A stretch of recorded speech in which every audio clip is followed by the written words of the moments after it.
ನಮ್ಮ ಮೆದುಳು ಒಳಗಡೆ ಇರುವ ಗ್ರಂಥಿಗಳು ಹಿಪೋಥಾಲಮಸ್, ಪೀನಿಯಲ್, ಪಿಟ್ಯೂಟರಿ. ಈ 3 ಗ್ರಂಥಿಗಳು ಮೆದುಳನ್ನು ಮತ್ತು ಮನಸ್ಸನ್ನು ನಿರ್ವಹಣೆ ಮಾಡುತ್ತೆ. ಈ ಪಿಟ್ಯೂಟರಿ ಗ್ರಂಥಿ ದೇಹದಲ್ಲಿರುವ ಎಲ್ಲ ಗ್ರಂಥಿಗಳನ್ನು ಮ್ಯಾನೇಜ್ ಮಾಡುತ್ತೆ. ಅಂದರೆ king of all gland pituitary. ಭಗವಂತನ ಸೃಷ್ಟಿಯಲ್ಲಿ ಈ ಗ್ರಂಥಿಗಳು ಪ್ರತಿಯೊಂದು ಕೂಡ ಒಂದೊಂದು ಅಂಗಕ್ಕೆ ಅಟ್ಯಾಚ್ ಆಗಿದೆ, ಆರ್ಗನ್ಸ್. ಈ 108 ಗ್ರಂಥಿಗಳು ಪಿಟ್ಯೂಟರಿ ಗ್ರಂಥಿಗಳನ್ನು ಸಿಗ್ನಲ್ ತಗೊಂಡು ಅದಕ್ಕೆ ಸಂಬಂಧಪಟ್ಟ ಜ್ಯೂಸ್ಗಳನ್ನು, ಕೆಮಿಕಲ್ಗಳನ್ನು, ಹಾರ್ಮೋನ್ಗಳನ್ನು ಪ್ರೊಡ್ಯೂಸ್ ಮಾಡಿ ಅವುಗಳನ್ನು ರಕ್ತದ ಮೂಲಕವಾಗಿ ಅಂಗಗಳಿಗೆ ಕಳಿಸಿಕೊಟ್ಟು ಆ ಪರ್ಟಿಕ್ಯುಲರ್ ಅಂಗ, ಆರ್ಗನ್ಸು ತನ್ನ ಕೆಲಸವನ್ನು ಮಾಡೋದಕ್ಕೆ ಇದು ತುಂಬ ತುಂಬ ಉಪಯೋಗಕರ. ಈ ಪಿಟ್ಯೂಟರಿ ಗ್ರಂಥಿ ಕೆಟ್ಟೋದ್ರೆ ದೇಹದಲ್ಲಿರುವ ಗ್ರಂಥಿಗಳು ಒಂದೊಂದೇ ಕೆಡಕ್ಕೆ ಶುರು ಆಗುತ್ತೆ. ಯಾಕೆಂದರೆ ಮನೆಯಲ್ಲಿ ಕರ್ತ ಆಫ್ ದ ಫ್ಯಾಮಿಲಿ, ಯಾರು ಮನೆಯನ್ನು ನೋಡ್ಕೋತಾರೆ ಅವರೇ ಸರಿ ಇಲ್ಲ ಅಂತಂದರೆ ಮನೆ ಕುಟ್ಟೋಗುತ್ತೆ. ಈ ಪಿಟ್ಯೂಟರಿ ಗ್ರಂಥಿ ಸರಿಯಾಗಿ ನಡಿಬೇಕು ಅಂತಂದರೆ ನಿಮ್ಮ ಥೈರಾಯ್ಡ್ ಗ್ರಂಥಿಯಿಂದ ಪ್ರೊಡ್ಯೂಸ್ ಮಾಡುವ ಥೈರಾಕ್ಸಿನ್ ಹಾಗೆ ಅಂತನೋ ಒಂದು ಕೆಮಿಕಲ್, ಒಂದು ಹಾರ್ಮೋನ್, ಒಂದು ಜ್ಯೂಸ್ ಬೇಕಾಗಿದೆ. ಈ ಪಿಟ್ಯೂಟರಿ ಗ್ರಂಥಿ ತನ್ನ ಕೆಲಸ ಡೊಪಮೈನ್ ಹಾಗೆ ಅಂತನೋ ಜ್ಯೂಸನ್ನು, ಕೆಮಿಕಲನ್ನು ಪ್ರೊಡ್ಯೂಸ್ ಮಾಡಬೇಕು ಅಂತಂದರೆ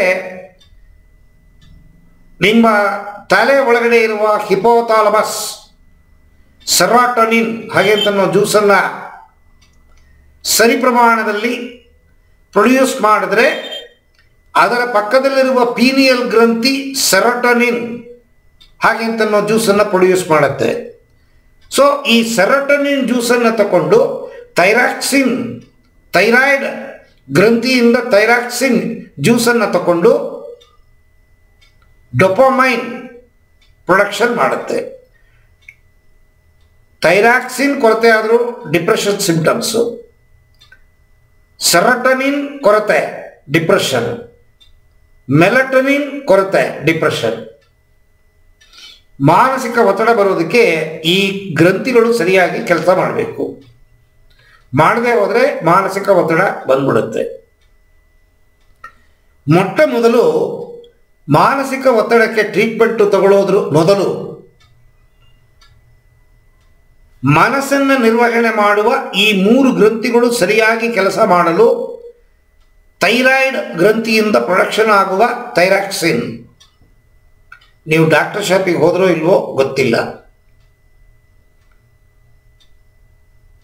ಈ ಬ್ಲಡ್ಡು ಚೆಕ್ ಮಾಡ್ತಾರೆ ನೋಡಿ ಲ್ಯಾಬೊರೇಟರಿ, ಅಲ್ಲಿ ಹೋಗಿ ಥೈರಾಯ್ಡ್ ಗ್ರಂಥಿ ಟೆಸ್ಟ್ ಮಾಡಬೇಕು ಅಂತ ಹೇಳಿದ್ರೆ ಅವರು ನಿಮ್ಮ ರಕ್ತವನ್ನು ಪರಿಶೋಧನೆ ಮಾಡಿ ಥೈರಾಯ್ಡ್ ಪ್ರಾಬ್ಲಮ್ ಇದೆಯಾ ಇಲ್ಲವಾ ರಿಪೋರ್ಟ್ ಕೊಡ್ತಾರೆ. ಆ ರಿಪೋರ್ಟನ್ನು ನೀವು ಡಾಕ್ಟರ್ ಹತ್ರ ತೋರಿಸಿದ್ರೆ ಡಾಕ್ಟರ್ ಥೈರಾಯ್ಡ್ ಪ್ರಾಬ್ಲಮ್ ಇದ್ದರೆ ಅದಕ್ಕೆ ಮೆಡಿಸನ್ ಕೊಡ್ತಾರೆ.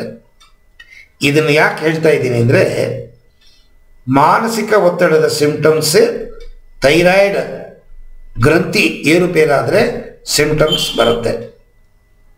So instead of taking depression treatment, ಅದು ಥೈರಾಯ್ಡ್ ಪ್ರಾಬ್ಲಮ್ ಇದ್ದರೆ ಅಯೋಡಿನ್ ಟ್ಯಾಬ್ಲೆಟ್ಗಳು ಕೊಡ್ತಾರೆ, ಅದು ತಗೊಂಡ್ರೆ ಸಾಕು. ಈಗ ನೀವೇನು ಸಿಂಪ್ಟಮ್ ಹೇಳಿದ್ರಿ ಸೇಮ್ ಸಿಂಪ್ಟಮು ಥೈರಾಯ್ಡ್ ತೊಂದರೆ ಇದ್ರೂ ಕೂಡ ಬರುತ್ತೆ. ಒಂದು ಸತಿ ಚೆಕ್ ಮಾಡ್ಕೊಳ್ಳೋದು ಒಳ್ಳೆಯದು. ಇಲ್ಲ, ನನಗೆ ಅದಿಲ್ಲ. ಲಾಸ್ಟ್ 2 months ಬ್ಯಾಕ್ ನಾನು ಚೆಕ್ ಮಾಡಿಸ್ಕೊಂಡಿದ್ದೀನಿ. ಅದು ಬೇರೆ ತರ ಸ್ಟಾರ್ಟ್ ಆಗಿತ್ತು.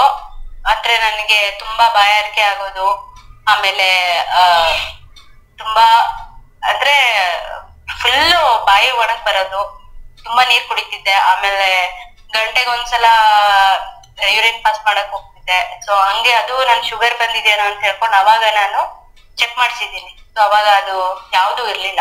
ಶುಗರ್ ಇದೆಯಾ? ಥೈರಾಯ್ಡ್ದು ಇಲ್ಲ, ಯಾವ್ದು ಇಲ್ಲ, ದೇವ್ರ ದಯದಿಂದ. ಒಳ್ಳೇದು ಒಳ್ಳೇದು. ಸರಿ, ಇದು ಮಾನಸಿಕಕ್ಕೆ ಸಂಬಂಧಪಟ್ಟಿದ್ದು. ರೈಟ್.